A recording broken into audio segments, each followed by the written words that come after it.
السلام عليكم ورحمة الله وبركاته. ازيكم يا حبايبي، عاملين ايه؟ اللهم صل وسلم وزد وبارك على سيدنا محمد صلى الله عليه وسلم.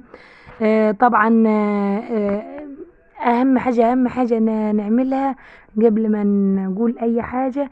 لازم نصلي على النبي صلى الله عليه وسلم، عشان الصلاة على النبي بتاخد انت قبالها 10. ربنا ما يصلي عليك في الملأ الاعلى 10 صلوات قبال الصلاة واحدة اللي انت بتصليها. صلوا على النبي صلى الله عليه وسلم. وتعالوا معايا اقول لكم ازاي ترضعي البطشة الصغيرة دي، وتقعد معاكي كام يوم تشرب. وكمان ما تحلبش الجاموسة غير بعد جدية، هقولك. وبعد ما تفطميها توكليها اياه. وخليكي معايا لاخر الفيديو، وهي الفرق بين الجاموسة وبين البقرة بعد ما تولد. وهقول لك كل التفاصيل، بس خليكي معايا لاخر الفيديو.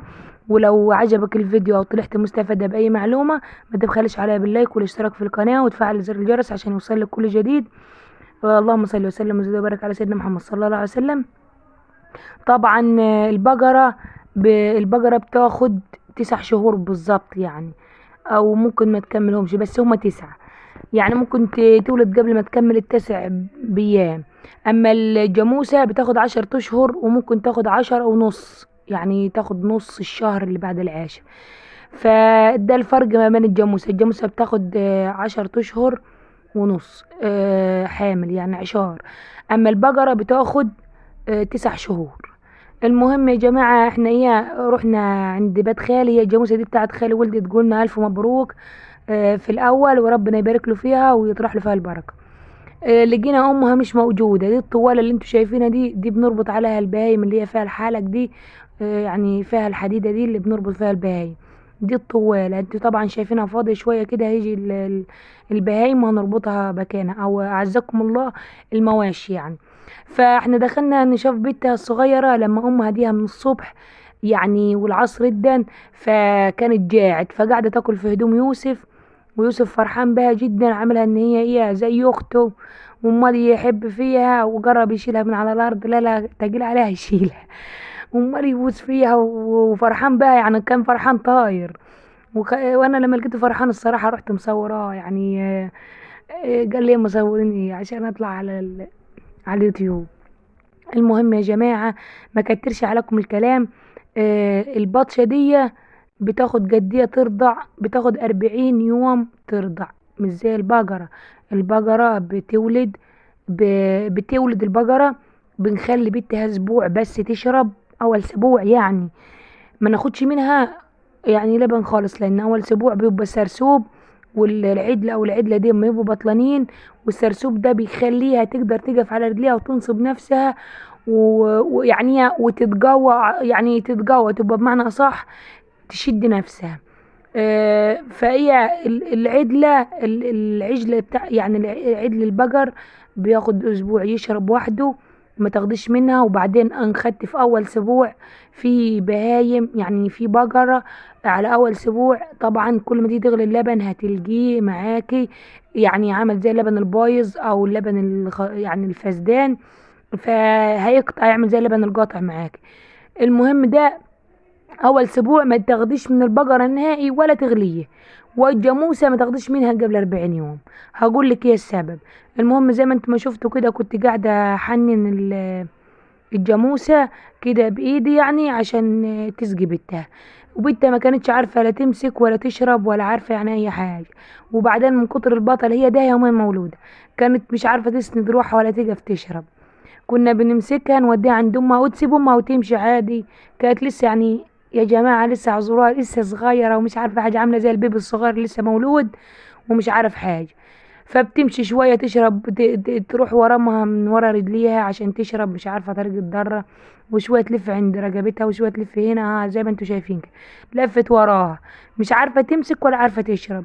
فاحنا بنيجي كده ناخدها زي ما انت شايفة كده، ونحطها نمسك لها الضرة ونحطها لها في بوقها. يعني اللي هو اول يومين دول، لان مش ما تبقى يعني عارفه حاجه، وتبقى يعني ده عامله هي زي الغشيمه، لسه مولوده جديد فغشيمه مش عارفه حاجه. زي ما انتوا شايفين دي الجاموسة. طبعا الجاموس في الحرارة ده، الجاموس يعني في مصر عامة بيستحمل مع الناس كتير. يستحمل في الحرارة الجو الشديد الحر ده، ويستحمل في الشتاء الجو اللي هو شديد البرودة. يعني ما يستحمل في الجو ده الحرارة دي. بس الجاموس يموت على المية البلبطة.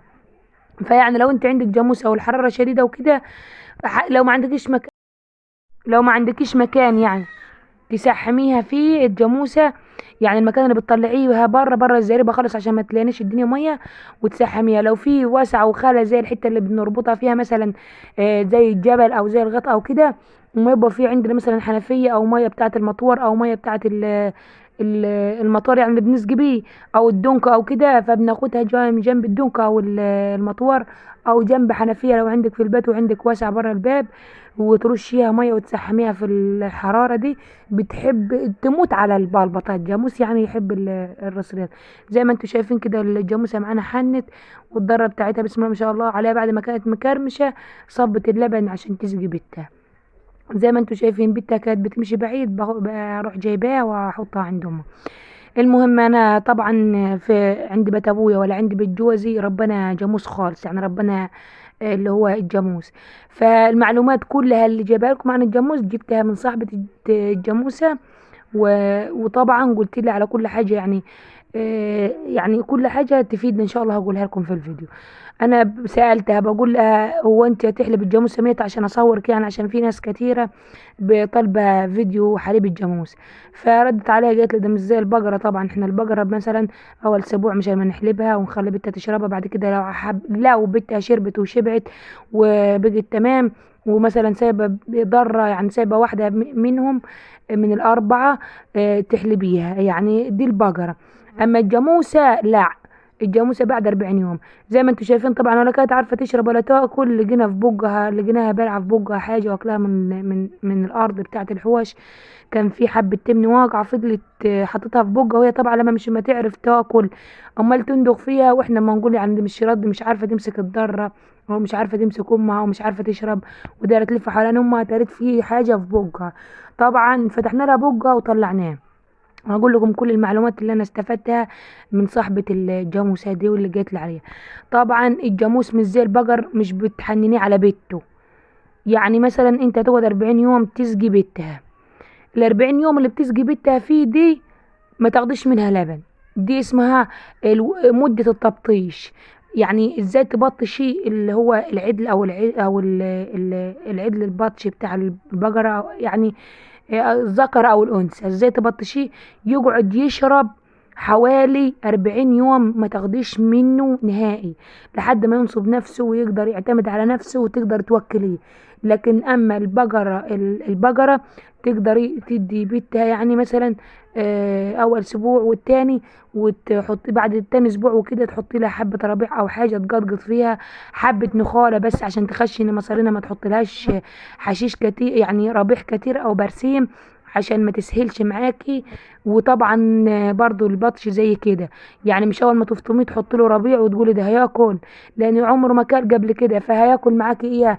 تجيبي حبه نخاله صغيره كده على حبه تم، هتخشن مصارينه، وفي نفس الوقت ما تخلوش اول ما تحشيه يخس ويضمر. هتقعد 3 ايام تحطي له حبه نخاله كده صغيره على حبه تم وتوكليه تلحسي، هو مش هياكل، هيبقى زي ما يكون ما يلحس كده، وهتبقى اكله يا ضعيف قوي، يعني اكل بسيط.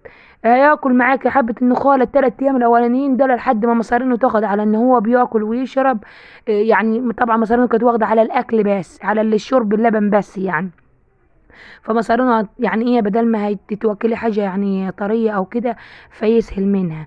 بعد كده تروحي جايبة الفول بتاع المدمس. فول المدمس انت عارفينه، كلنا عارفين فول المدمس يا جماعة، الفول الحراتي او الفول المدمس الناشف.